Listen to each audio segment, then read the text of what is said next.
Olá, alunos, tudo bem?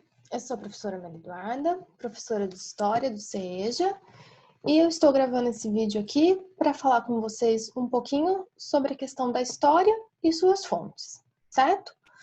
Então, aqui com esse vídeo, nós temos dois objetivos.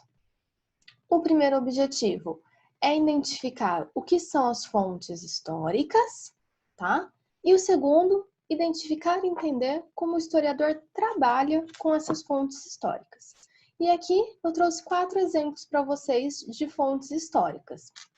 Primeiro, nós temos aqui a carta do Pero Vaz de Caminha, enviada ao rei de Portugal, certo? Essa carta seria a certidão de nascimento aí do Brasil para os portugueses. Então, é a carta que o Pero Vaz de Caminha escreve ao rei de Portugal quando os portugueses chegam ao Brasil, certo? Aqui do lado, do meu ladinho, a gente tem a Mona Lisa, super conhecida. Aqui embaixo nós temos as ruínas do Parthenon, em Atenas. E aqui do lado, aqui embaixo de mim, nós temos as pirâmides do Egito e a Esfinge, certo? Então, o que são as fontes históricas? As fontes históricas, elas são todos os tipos de vestígio produzido pelos homens, são todos os tipos de vestígios produzidos pelos seres humanos ao longo do tempo, e elas têm como sua função, não no momento em que elas são produzidas, mas no momento que elas são utilizadas, de informar ao historiador aspectos das sociedades. Que aspectos? Aspectos culturais, sociais, políticos, econômicos, então todos os aspectos da sociedade, certo? E nós temos aqui 2 tipos de fontes, as fontes materiais e as fontes imateriais. Então vamos olhar cada uma delas com mais atenção. As fontes materiais são elementos concretos, então são elementos que apresentam materialidade, que nós podemos tocar. Então, são elementos concretos de uma sociedade, tá? Criados ao longo do tempo. Exemplificando, vestimentas, então as roupas, igrejas, quando estou falando de igrejas aqui, estou falando do edifício da igreja, tá? Da construção, monumentos, obras de arte, utensílios. Que utensílios, né? Diversos. Um vaso, uma ânfora, uma urna funerária, um cartão de crédito, uma xícara de chá, certo? Então, essas são as fontes materiais, aquelas que nós podemos tocar, são elementos concretos. E, do outro lado, nós temos as fontes imateriais. O que são as fontes imateriais? São elementos intangíveis, então são elementos que não são concretos, certo? Estão, sobretudo, associados a hábitos, comportamentos e costumes de um determinado grupo social. Citando, dança, música, literatura, linguagem, culinária, um mito, uma lenda. Por vezes, quando o historiador ele vai se utilizar dessas fontes imateriais, elas são transpostas para instrumentos materiais para que o historiador possa estudar com essas fontes. Me explico. Uma música a gente ouve, certo? Então, uma música ela é uma fonte imaterial. Se o historiador ele vai trabalhar com essa música, ele vai ter a possibilidade de ter a letra da música no seu formato material, por exemplo, redigida numa folha de papel, para ele trabalhar com esse material com mais facilidade, certo? E aí, eu vou explicar aqui, vou mostrar aqui para vocês 3 exemplos. Vamos analisar aí cada um deles com mais calma. Nós temos primeiro aí um quadro do Vitor Meirelles. Ele representa a primeira missa no Brasil. Ele é de 1860, tá? Então, ele é uma representação da primeira missa do Brasil. Por que ele é uma representação da primeira missa no Brasil? Porque a primeira missa no Brasil, ela aconteceu por volta de 1500, 4, 5 dias aí após as chegadas dos portugueses às terras brasileiras. Mas o Vitor Meirelles, ele está pintando em 1860. Então, ele está pintando a partir de uma descrição, a partir de algum relato oral, certo? Mas essa não é um retrato fiel da primeira missa do Brasil. Por outro lado, a gente tem aqui uma gravura do Debré. O Debré, ele foi um artista francês.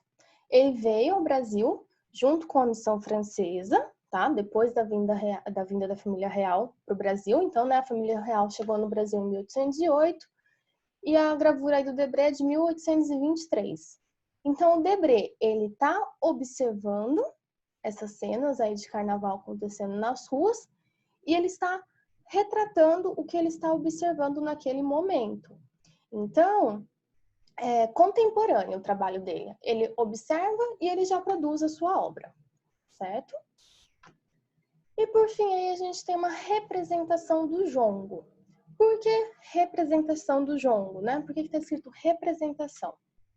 O jongo, ele é uma dança de matrizes aí africanas, né? De culturas africanas.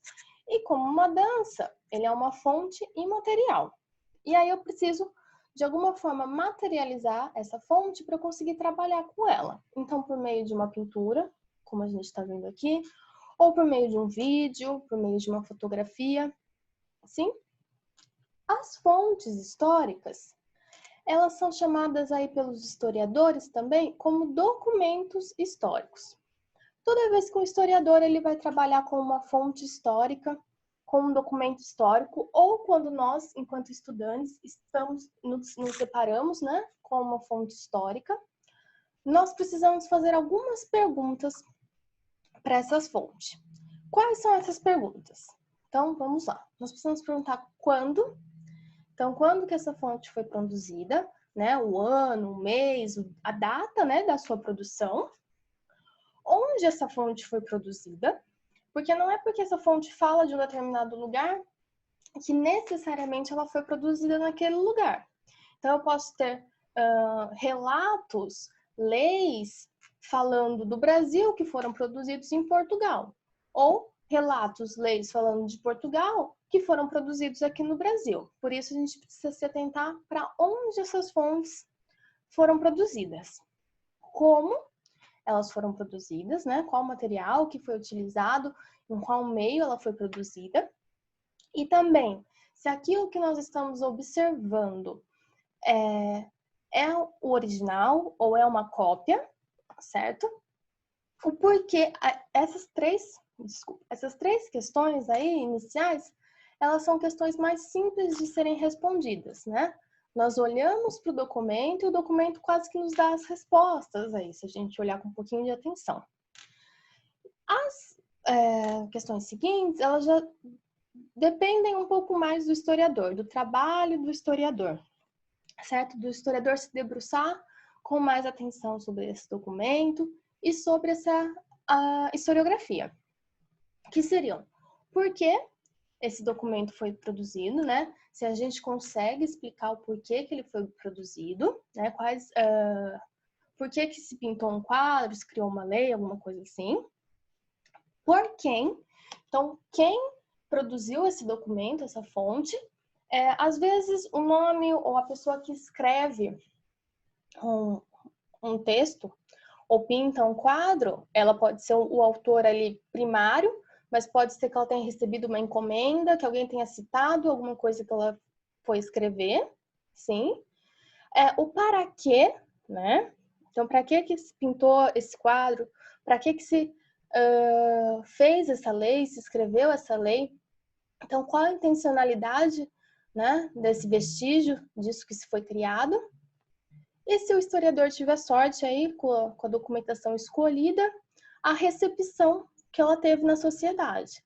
Então, foi bem aceito, não foi bem aceito, as gravuras do Debré foram bem aceitas ou não, o quadro do Victor Meirelles, sim?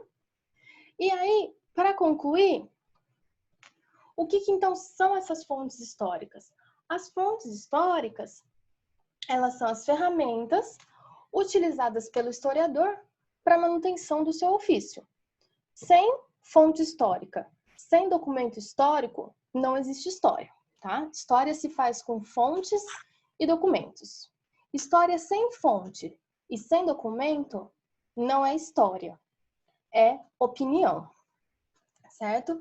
E quando o historiador está ali fazendo seu trabalho, produzindo a ciência histórica, ele precisa deixar as suas fontes e os seus documentos muito bem claros, para que qualquer pessoa que estiver lendo, né, essa produção, ela seja capaz, ela possa também acessar essas fontes e, se quiser, debater e discutir a ciência e o que o historiador produziu. Por quê? A ciência histórica, ela não é uma ciência que procura uma verdade única.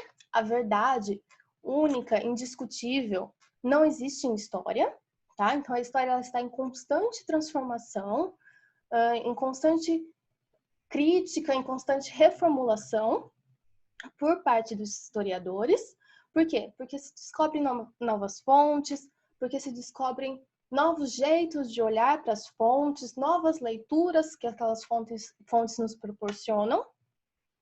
Então, a história ela está em constante transformação e o historiador ele precisa ter clareza disso e deixar toda a sua metodologia de pesquisa muito bem estabelecida, para que as outras pessoas possam fazer aí a crítica do seu trabalho, certo?